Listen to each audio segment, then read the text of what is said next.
Hi hello నమస్తే. ఈరోజు మనం చర్చించబోయే టాపిక్ మోకాలు నొప్పులు, నీ పెయిన్స్. అసలు మోకాలు నొప్పులు ఎందుకు వస్తాయి?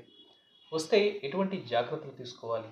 మోకాలు నొప్పులకు సంబంధించి ఆయుర్వేదంలో ఎటువంటి చికిత్సలు ఉన్నాయి అనే ఫుల్ ఇన్ఫర్మేషన్ని తెలుసుకునే ప్రయత్నం చేద్దాం. మనతో పాటు ఉన్నారు ఆయుర్వేద వైద్యులు డాక్టర్ హేమంత్ కుమార్. నమస్కారం అండి. నమస్తే అండి. సార్, ఇప్పుడు మోకాల నొప్పులు అనేవి చాలా మందిని వేధిస్తున్నాయి. అవును. సో ఈ మోకాల నొప్పుల్ని ఆయుర్వేదంలో ఏ విధంగా ట్రీట్ చేస్తారు? అది చెప్పే ముందు అసలు మోకాల నొప్పులు రావడానికి గల రీజన్స్ ఏమై ఉంటాయి? సో మోకాలు నొప్పులు ఒకప్పుడంటే మనం అబోవ్ 60స్‌లో చూసుకునేవాళ్ళం. సో ఇప్పుడు 25, 30 ఇయర్స్‌కి మోకాలు నొప్పులు అనేవి వస్తున్నాయి. అవును. సో మోకాలు నొప్పులు ఎందుకు వస్తాయి అంటే ఫస్ట్ ఆఫ్ ఆల్ అధిక బరువు అండి. సో అధిక బరువు ఉండటం వల్ల మొత్తం ఆ బాడీ వెయిట్ అంతా కూడా మోకాళ్ళ మీదే పడుతుంది. సో మోకాళ్ళే భరించాలి. కాబట్టి త్వరగా మోకాళ్ళలో కార్టిలేజ్ అనేది డీజనరేట్ అయిపోవడం వల్ల మోకాళ్ళ నొప్పులు వస్తూ ఉంటాయి. ఓకే. సో దాని తర్వాత ఎక్కువ స్పోర్ట్స్ పర్సన్స్ ఎక్సర్సైజ్లు అవి రెగ్యులర్‌గా చేస్తారు. ఎక్కువ రన్నింగ్ చేసే వాళ్ళకి కూడా మోకాళ్ళలో లిగమెంట్స్ ఉంటాయి కదా! లిగమెంట్స్‌లో ఏమైనా కూడా ప్రాబ్లమ్ ఉన్నా కూడా లిగమెంట్స్ అంటే మనకి బోన్‌కి, మజిల్‌కి మధ్యలో ఉండే అటాచ్‌మెంట్స్ ఉంటాయి. సో వాటిలో ఏమైనా ప్రాబ్లమ్ ఉన్నా కూడా మోకాళ్ళ నొప్పులు అనేవి వస్తూ ఉంటాయి. సో ఏజ్ రిలేటెడ్‌గా వస్తాయి. తర్వాత చేసే యాక్టివిటీస్ రిలేటెడ్‌గా కూడా మోకాళ్ళు వస్తూ ఉంటాయండి. మోకాళ్ళ నొప్పులు వస్తూ ఉంటాయండి. ఓకే. సో ఈ నీ పెయిన్స్‌కు సంబంధించి ఆయుర్వేదంలో చికిత్సలు అంటే ఏముంటాయండి? నీ పెయిన్స్‌కి సంబంధించి ఇప్పుడు స్టార్టింగ్ స్టేజ్‌లో ఉందనుకోండి, ఎప్పుడైనా ఒక స్ప్రెయిన్ అయింది అంటే ఏదైనా యాక్టివిటీ చేస్తున్నప్పుడు దెబ్బ తగలటం కానీ, లేదు అంటే ఇంటర్నల్‌గా ఏమైనా డ్యామేజ్ అయిందనుకోండి, సో దానికి ఎలాంటి చికిత్స తీసుకోవాల్సిన అవసరం లేదు. సో ఇంట్లో కొన్ని చిన్న చిన్న హోమ్ రెమెడీస్ చేసుకుంటే తగ్గిపోతుంది. సో ఇనీషియల్ స్టేజ్‌లో ఉన్నప్పుడు కంపల్సరీ అది మెయింటైన్ చేస్తే సరిపోతుంది. లేదు మనకి ఆస్టియో ఆర్థరైటిస్ వచ్చిందనుకోండి, ఆర్థరైటిస్ అంటే డీజనరేటివ్ కాజెస్ అనమాట, చేంజెస్ అనమాట.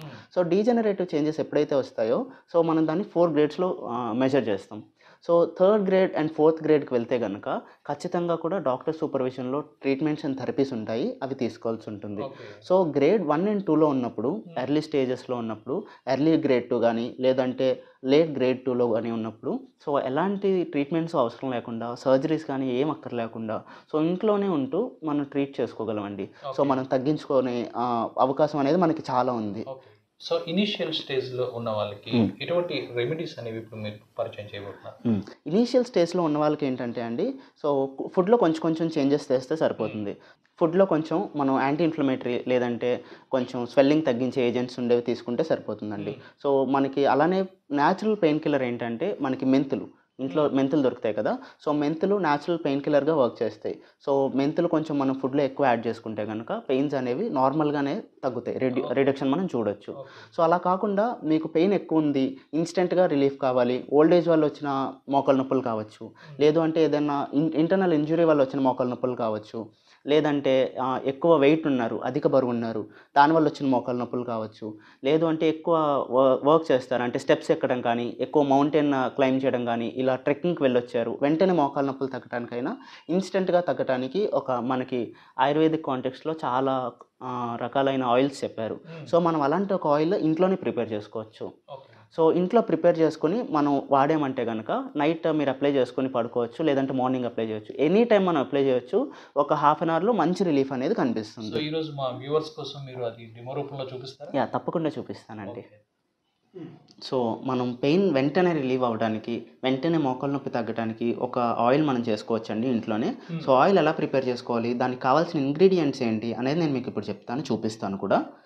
ఇది మనం నువ్వుల నూనె అండి. సో రెగ్యులర్‌గా మనకి ఇంట్లో ఉండే సెసేమ్ ఆయిల్. సో సెసేమ్ ఆయిల్‌తో పాటు మనం జింజర్ తీసుకోవాలి, అల్లం కొంచెం మనం క్రష్ చేసుకొని తురుములా చేసుకొని అల్లం తీసుకోవాలి. అండ్ దాంతోపాటు క్యాంఫర్ తీసుకోవాలి, కర్పూరం తీసుకోవాలి. సో కర్పూరం అండ్ ఇది వచ్చి కాలుంజీ సీడ్స్ అంటే నల్ల జీలకర్ర. సో నల్ల జీలకర్ర ఆయిల్ వాడచ్చు, లేదు ఆయిల్ అవైలబుల్గా ఉండదు చాలామందికి. సో అప్పుడు నల్ల జీలకర్ర హోల్గా తీసుకోవచ్చు, అంటే ఆ ప్రోడక్ట్ అలానే తీసేసుకోవచ్చు. సో ఇప్పుడు మనం స్టవ్ మీద ప్యాన్ తీసేసుకొని కొంచెం ఆయిల్ అనేది తీసుకుందామండి. సో ఒక 4 to 5 table spoons of oil తీసుకుందాం. సో ఇది ఇన్స్టెంట్ రిలీఫ్ కోసం కాబట్టి ఎప్పటికప్పుడు చేసుకుంటే మంచి ఎఫెక్ట్ ఉంటుంది. సో అందుకనే నేను 4 to 5 స్పూన్స్ ఆఫ్ ఆయిల్ తీసుకున్నాను. So 4 to 5 spoons of oil తీసుకుని లైట్ హీట్లో మనం వేడి చేసుకోవాల్సి ఉంటుంది. సో కొంచెం హీట్ అయిన తర్వాత దీంట్లో మనం కొంచెం నల్ల జీలకర్ర, కలంజీ సీడ్స్ యాడ్ చేసుకుంటాం. జస్ట్ 1 టేబుల్ స్పూన్ సరిపోతుంది. యాడ్ చేసుకున్న తర్వాత మనం ఒక 10 to 15 గ్రామ్స్ ఆఫ్ అల్లం కూడా తీసుకోవాలి. సో 10 to 15 గ్రామ్స్ ఆఫ్ అల్లం తీసుకొని బాగా కలుపుకోవాల్సి ఉంటుందండి. సో ఇది ఈవెన్గా మనం మిక్స్ చేసుకోవాల్సి ఉంటుందండి. సో ఇవన్నీ కూడా అంటే మనకి అల్లంలో ఉండే కెమికల్ కాంపౌండ్స్ అన్నీ కూడా యాంటీ ఇన్ఫ్లమేటరీ కాంపౌండ్స్ ఉంటాయి. సో యాంటీ ఇన్ఫ్లమేటరీ ప్రాపర్టీస్ అన్నీ కూడా మనకి ఆయిల్లోకి వస్తాయి అన్నమాట. సో ఈ కొలంజీలో కూడా అంటే మనకి ఈ నల్ల జీలకర్రలో కూడా పెయిన్ రిలీవింగ్ ఏజెంట్స్ ఉంటాయి. సో ఈ పెయిన్ రిలీవింగ్ ఏజెంట్స్ అన్నీ కూడా ఆయిల్లోకి వచ్చే వరకు మనం కొంచెం ఫ్రై చేసుకోవాల్సి ఉంటుంది. సో కొంచెం చూసారా మనకి ఆయిల్ అంతా కూడా ఎలా బాయిల్ అవుతుంది కదా, అలా బాయిల్ అయ్యే వరకు మనం వెయిట్ చేయాల్సి ఉంటుంది. సో ఇది మనకి హీట్ అయిపోయిన తర్వాత మనం మంచిగా ఇది ఒక పౌల్లోకి దేంట్లోకైనా ఒక కంటైనర్లోకి ఫిల్టర్ చేసుకుని వేసుకోవాలండి. సో ఎందుకంటే మనకి ఉన్న మెడిసినల్ ప్రాపర్టీస్ అన్నీ కావాల్సిన కెమికల్ కంపౌండ్స్ అన్నీ కూడా మనకి ఆయిల్లోకి డిపాజిట్ అయిపోయాయి. సో ఇప్పుడు మనకి ఇలా ఫిల్టర్ చేసేసుకుంటే మనకి ప్యూర్ ఆయిల్ అనేది వస్తుంది.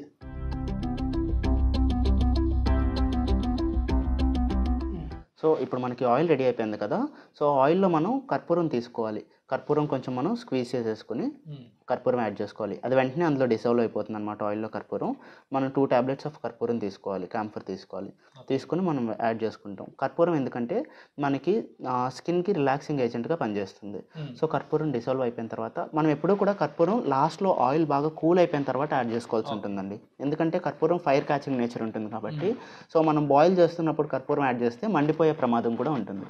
ఇది హోమ్ రెమెడీ, ఇంట్లో తయారు చేసుకున్న ప్రిపరేషన్ కాబట్టి మనం అలాంటి రిస్క్స్ని ఎలిమినేట్ చేయడం కోసం కర్పూరం పూర్తిగా కూల్ అయిన తర్వాత యాడ్ చేసుకుంటాం. సో కర్పూరం యాడ్ చేసిన తర్వాత సో మనకి ఆయిల్ ప్రిపేర్ అయిపోయింది కదా, ఆయిల్ ప్రిపేర్ అయిపోయిన తర్వాత కొంచెం చిన్న పీస్ ఆఫ్ కాటన్ తీసుకోవాల్సి ఉంటుందండి. చిన్న పీస్ ఆఫ్ కాటన్ తీసుకుని ఏం చేస్తారంటే కాటన్ని దీంట్లో పూర్తిగా డిప్ చేసుకుంటారు ఆయిల్లో. పూర్తిగా కాటన్ని ఆయిల్లో డిప్ చేసుకొని కొంచెం స్క్వీజ్ చేయండి, పూర్తిగా ఆయిల్ పోయే వరకు స్క్వీజ్ చేయొద్దు. సో ఆయిల్లో కాటన్ని డిప్ చేసుకొని మోకాల మీద మీరు ఇలా పెట్టుకోవాల్సి ఉంటుంది. సో దీన్ని మనం పిచ్చు అంటాం ఆయుర్వేదాలో. సో ఇలా ఆయిల్ వెచ్చవెచ్చగా అంటే ఒళ్ళు ఓర్చేంత వేడి ఉండే ఆయిల్ మనం తీసుకుని ఇలా పెట్టుకోవాల్సి ఉంటుందండి. సో మోకాల మీద ఎప్పుడైతే మనం ఇలా అప్లై చేసి ఉంచుతామో సో మనం అందులో కర్పూరం యాడ్ చేసాం కదా, సో కర్పూరం మనకి స్కిన్కి ఎలాంటి బర్నింగ్ రాకుండా మన జింజర్కి ఉండే బర్నింగ్ ప్రాపర్టీస్ని మినిమైజ్ చేస్తుంది అనమాట. సో స్కిన్కి కూడా మీకు ఎలాంటి బర్నింగ్ ఉండదు. సో మొత్తం కాటన్ అంతా తడిసేలాగా ఆయిల్ మనం వేసుకోవాల్సి ఉంటుంది. ఆయిల్ వేసుకొని మీరు ఇలా ఒక 1 to 2 hours ఉంచుకోవచ్చు. లేదు అంటే కనుక ఓవర్ నైట్ ఉంచుకున్నా కూడా ఎలాంటి ప్రాబ్లం ఉండదు, పెయిన్ అనేది వెంటనే తగ్గుతుంది. సో మోకాళ్ళ నొప్పుల నుంచి ఇన్స్టెంట్ రిలీఫ్ కోసం చాలా సింపుల్ ఇంగ్రీడియంట్స్తోనే ఒక అద్భుతమైన టిప్ని ఈరోజు మాకు వ్యూవర్స్ కోసం చూపించారు. Thank you.